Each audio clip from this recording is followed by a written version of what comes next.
So let's say you want to use your Chromebook to take either a screenshot or do a screen recording. There's three buttons on your keyboard you're going to want to become familiar with.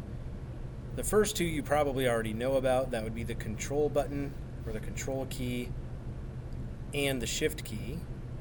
The third one is this key up here. It kind of looks like a TV screen with two lines next to it. That is what's known as the window switcher key.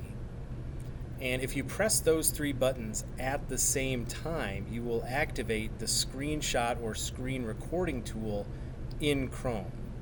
So if I do that now, notice I get a little window that pops up. It asks me if I want to capture it, which I could do if I want to. That's typically going to be the default from whatever the last screen capture was. You don't have to keep that. You can change it.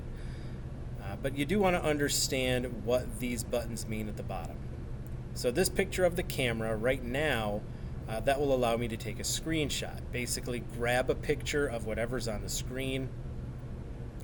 I can either define the window, right? I can take the full screenshot, like the whole screen.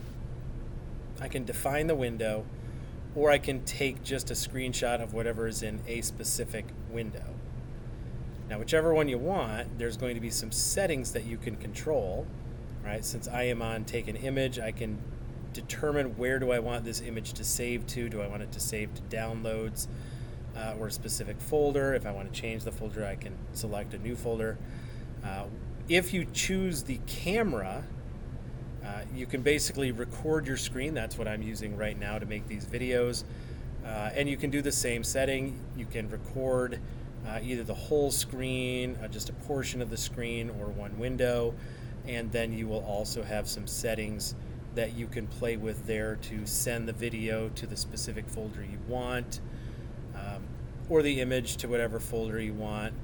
And this is just a great way to capture images and recordings without any fancy programs or technology or anything like that. It's just native to Chrome. So if you're on your Chromebook, you can do this pretty easily.